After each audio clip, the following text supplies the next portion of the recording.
देखिए, जनता में कोई जन आक्रोश नहीं है। हाँ, जन आक्रोश जो है वो कांग्रेस में है, क्योंकि 10 साल से वो सत्ता से बाहर है और जिस प्रकार के वादे कांग्रेस कर रही है वो भी उसकी हताशा के प्रतीक है। यानी कि ये कहना कि हम तो 4 मुख्यमंत्री बनाएंगे, इसी प्रकार के कुछ और भी वादे हैं, लेकिन जनता जो है इनके वादों पे विश्वास नहीं करती। इन्हें पता है जहाँ तक वो मुख्यमंत्री की बात है, पहले एक मुख्यमंत्री बनाया था, उसका क्या होया था। तो जरूरत तो मुख्यमंत्री बनाने की नहीं, जरूरत है निष्पक्षता के साथ काम करने की। ये मानना कि सारे लोग हमारे अपने लोगों के लिए काम करें। ऐसा नहीं कि भाई जो मेरे लोग हैं उनके काम होंगे, जो मेरे नहीं है उनका काम नहीं होगा, जो मेरी नज़दीक है मेरे एरिए के उनके तो होंगे, लेकिन बाकी चाहे वो कांग्रेस के भी हैं उनके भी नहीं होंगे। तो उसकी ज़रूरत नहीं, निष्पक्षता की ज़रूरत है। और जो जिस प्रकार से पेंशन की बात करें, तो पेंशन जब सरकार थी तब तो बढ़ाई नहीं, तब तो 400 रुपये पेंशन बढ़ाई, 300 उस टाइम थी, 700 उस टाइम थी जब गई सरकार। हाँ, जत्ते जत्ते 1000 की घोषणा करके गए थे, लेकिन दी नहीं। लेकिन हमने जो भी वादा किया उस वादे को हमने पूरा किया और जनता इसमें विश्वास करती है। अगर हमने कहा कि हरियाणा एक हरियाणवी एक, तो हमारे व्यवहार में है हरियाणा एक हरियाणवी एक। ऐसा नहीं है कि हमने कह दिया केवल।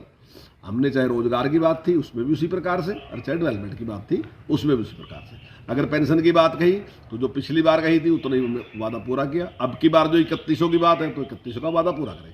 यानी कि जो बात कहेंगे वो सत्यता पे खरी उतरेगी। जब किसानों का नुकसान होता था तो 2-2 रुपए के चेक देते थे ये।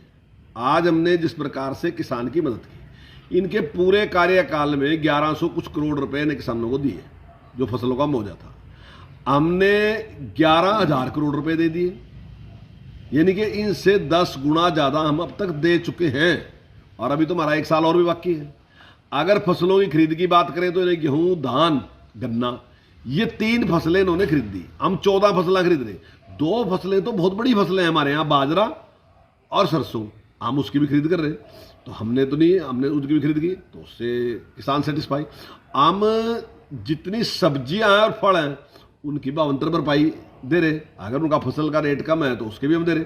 तो हमारे टाइम में किसान जितना खुश है, और जिस प्रकार से केंद्र की योजना है, जिस पर केंद्र ने योजना दी कि हर किसान को 6,000 रुपये प्रति साल देने का काम जो केंद्र कर रहा है, किसान समृद्धि निधि जो हमने योजना चलाई, तो उससे सेटिस्फाई है। तो हमने चाहे गरीब की बात थी, चाहे उसको आयुष्मान देने की बात थी, चाहे उसको पेंशन देने की बात थी, तो वो हमने दी। अगर किसान की बात है तो उसकी चाहे फसल के टाइम की उसकी खराब होती उसके टाइम देने की बात थी, चाहे उसकी फसल खरीदने की बात थी, हमने किसान को लाभ दिया। बिल्कुल सही बात, उनका सही निर्णय है। ये यूटर्न नहीं लेना चाहिए 10 पे।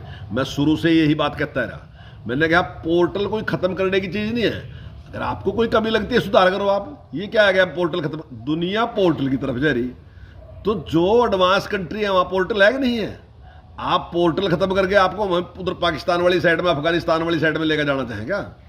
अब दुनिया में टेक्नोलॉजी आएगी, उसका ज़्यादा से ज़्यादा लाभ उठाओ। अगर मान लो समस्याओं का समाधान करने वास्ते पोर्टल काम करा, अब मुख्यमंत्री जी ने एक पोर्टल बना दिया कि सीएम विंडो। आज सीएम के पास जाने की जरूरत नहीं, आज अपनी कंप्लेंट आप यही करो।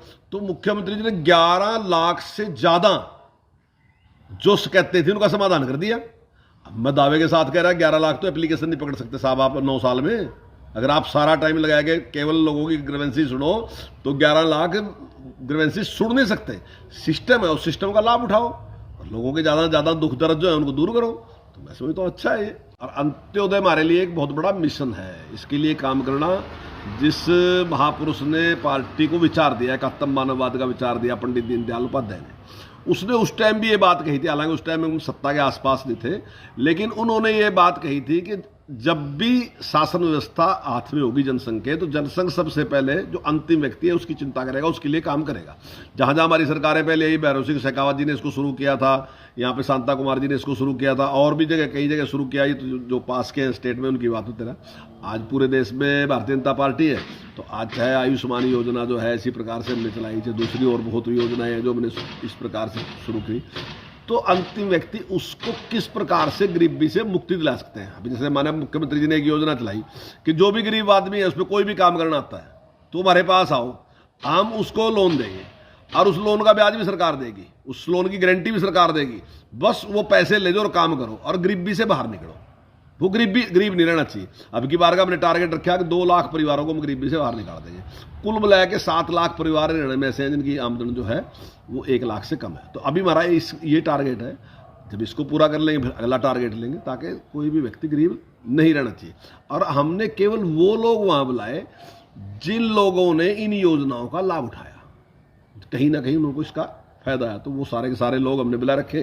तो माने गृह मंत्री अमित शाह जी वहाँ उनको संबोधित करेंगे, माने मुख्यमंत्री संबोधित करेंगे। तो एक इस प्रकार का कार्यक्रम है। तो मैं सोचता हूँ काफी बड़ी संख्या में कांग्रेस झूठ है। देखिए, हमने भीड़ जुटाने के लिए आज तक कभी भी सरकारी कर्मचारी को कभी बुलाया नहीं। देखिए, हमारे पास संगठन है, हमारा कांग्रेस वाली स्थिति नहीं है हमारी कि वहाँ संगठन बढ़ता ही नहीं, वहाँ तो प्रदेश अध्यक्ष है, तो प्रदेश अध्यक्ष के नीचे अभी तो कुछ बने ही नहीं है। हमारा तो पन्ना प्रमुख तक है संगठन, तो हमें किसी की जरूरत नहीं। लेकिन ये जो कार्यक्रम है ये इस प्रकार का कार्यक्रम नहीं है, ये बीजेपी की कोई रैली नहीं है, ये केवल उनकी है जिनको इसका लाभ मिला, इन योजनाओं का लाभ मिला जो हमने गरीब आदमी के लिए शुरू की, उनका जिसको लाभ मिला हमने केवल वही लोग बुलाए और वही लोग इसमें। अरे मैं समझता हूँ बड़ी संख्या में, वहाँ की बड़ी संख्या में लोग आएंगे।